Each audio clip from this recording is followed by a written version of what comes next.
Templebritty, located on the picturesque southern coast of Ireland, just 15 miles southeast of Cork, is steeped in history that dates back to the medieval era. The Christian community there originally worshipped in a church dedicated to Bridget of Kildare, one of Ireland's most revered saints. This early church, a symbol of the parish's long-standing Christian heritage, eventually fell victim to the ravages of time and weather, deteriorating into a mere shadow of its former self. Over the years, as the building crumbled and succumbed to the elements, it transformed from a place of worship into a poignant ruin, echoing the passage of time and the changing fortunes of the community it once served. Sheep grazing in a churchyard, unearthed dark centuries-old artifacts.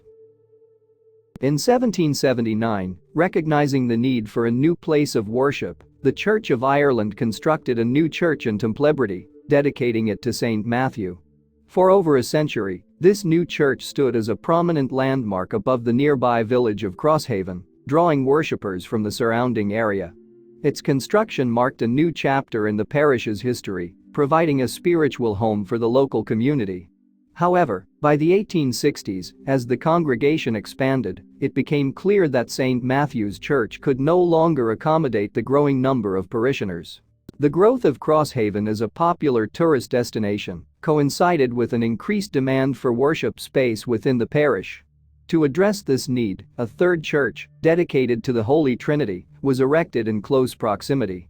The foundation stone of this new structure was laid in 1866, a move that signaled the eventual decline of St. Matthew's Church.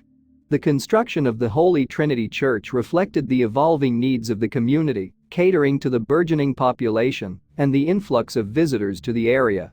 With its congregation now attending the newer Holy Trinity Church, St. Matthew's was left without a regular congregation and gradually fell into disrepair. For more than a century and a half, it stood as a picturesque but forlorn ruin along the Irish coast, its spire collapsing and its masonry covered in lichen. The church became an atmospheric, albeit overgrown, landmark, a reminder of the parish's rich history and the inevitable passage of time. However, in October 2017, Hurricane Ophelia, a powerful storm, wrought havoc along the Irish coast, including in the region around Templebritty. The hurricane, marked by record-breaking winds of up to 119 miles per hour, caused widespread destruction across Ireland, damaging buildings and infrastructure and resulting in costly repairs. This natural disaster was a turning point for the already dilapidated St. Matthew's Church, exacerbating its state of disrepair and highlighting the urgent need for its preservation. The devastation wrought by Hurricane Ophelia galvanized a group of dedicated volunteers into action.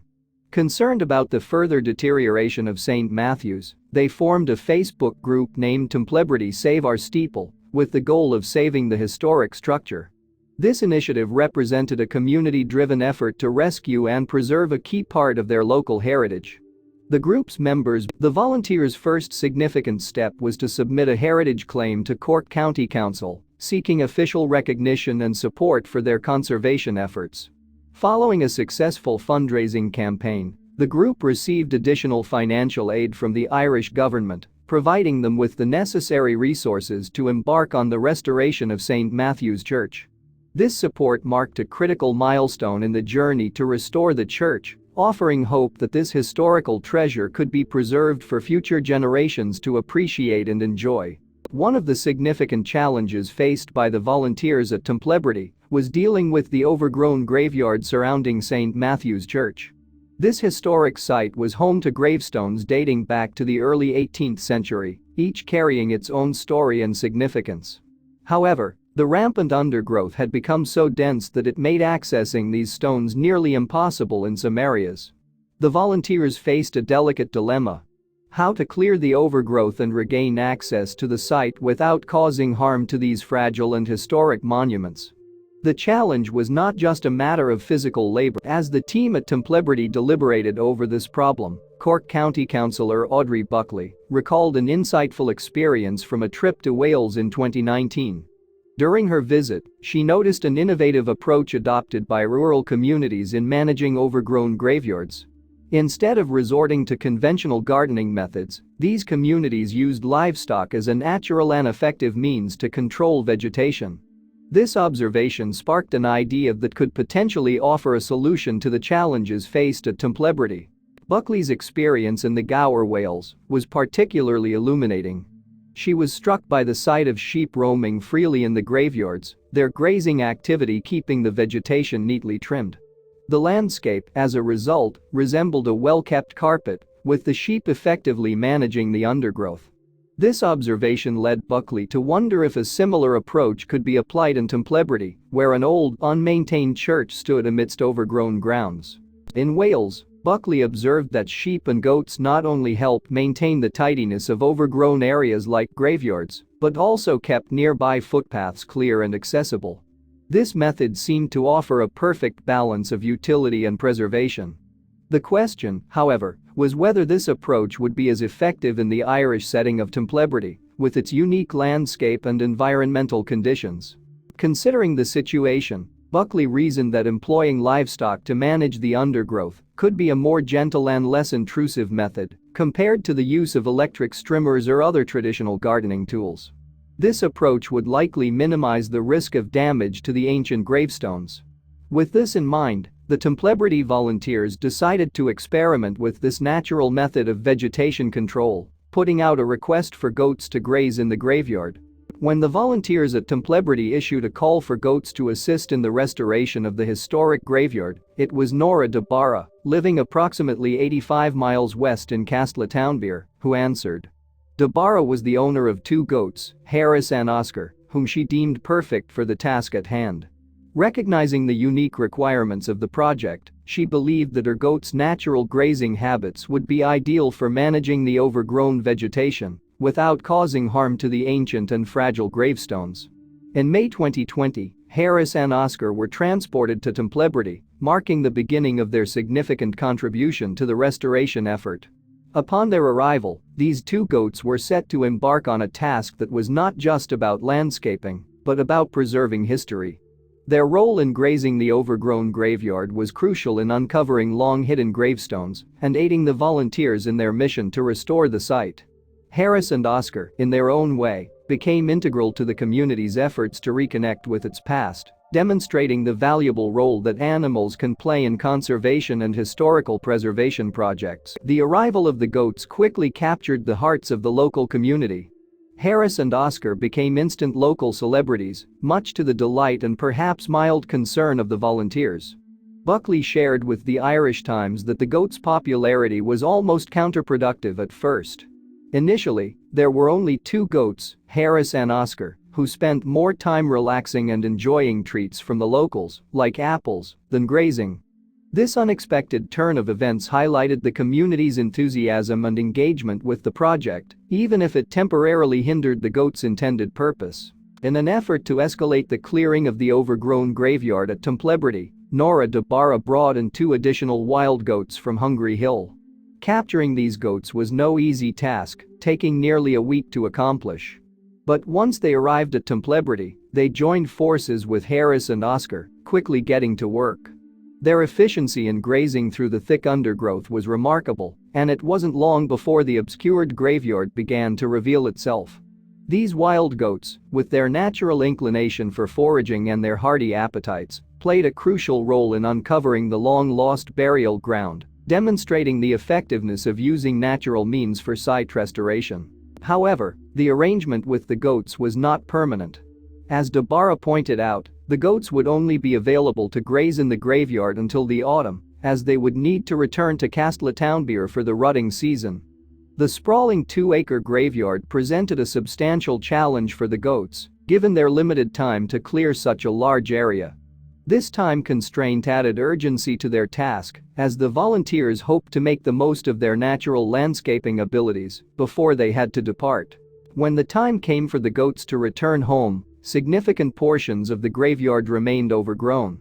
Nevertheless, the following year, 2021, saw the return of the goats to Templebrity, this time accompanied by a flock of sheep.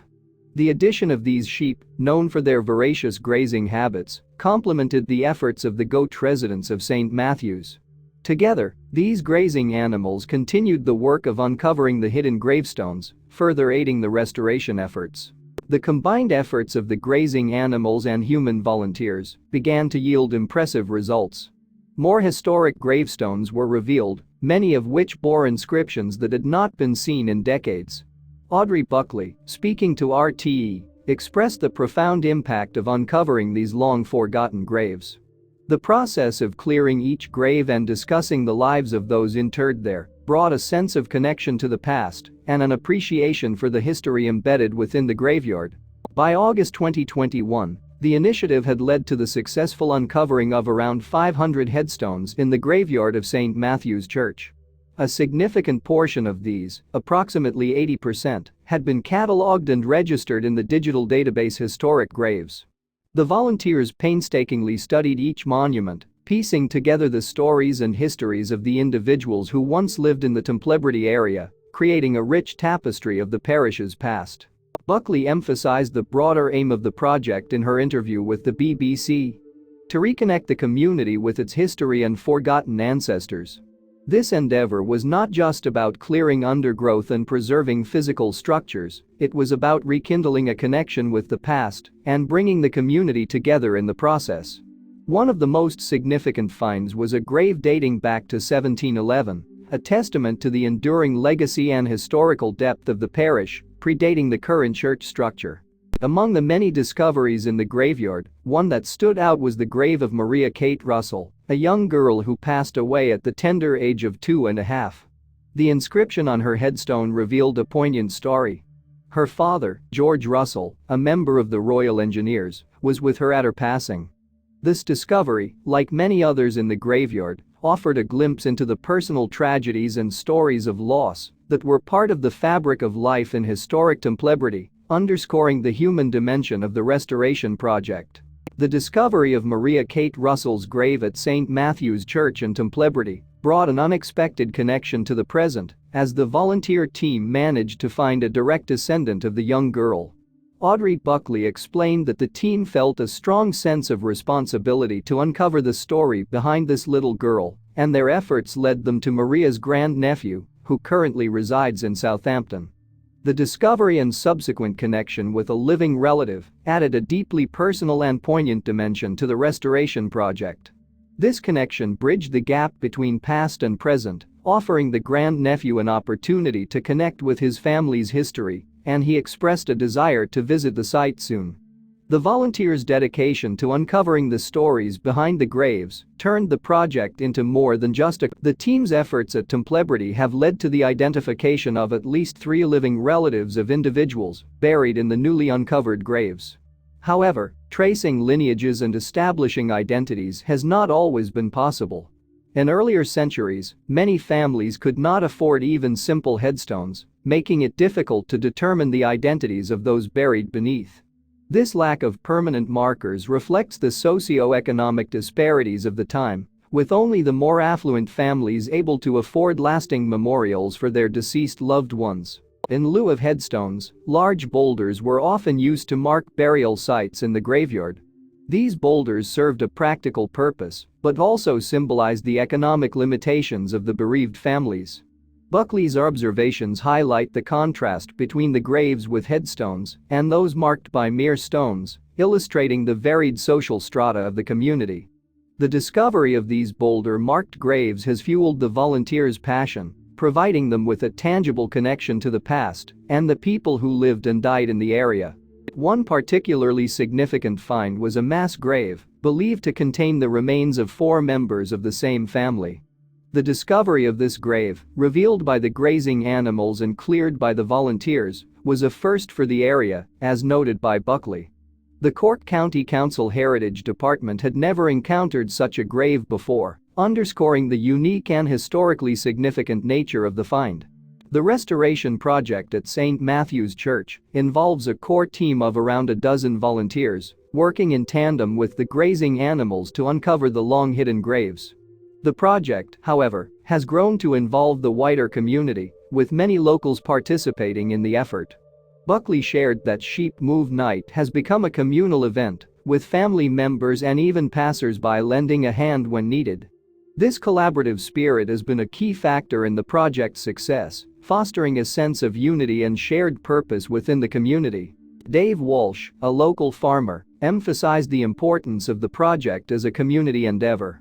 He noted that such conservation efforts are common in the United States, where livestock are often used for environmental maintenance. The use of sheep and goats at Templebrity has been both effective and environmentally friendly, making it an ideal approach for the project. Walsh's comments reflect the broader community's support and engagement with the restoration effort, highlighting its significance as a unifying and collective endeavor.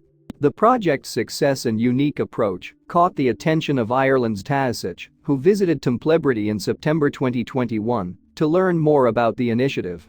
Just a few months before the visit, the volunteers received a substantial grant of approximately $15,000, which was allocated towards further restoration work at the graveyard. This funding secured the future of St. Matthew's Church and its surrounding graveyard, ensuring that the site will continue to be preserved and maintained for years to come.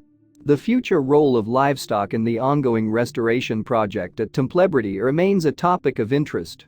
Although the sheep and goats retired from their grazing duties in September 2021, there was still much work left to be done.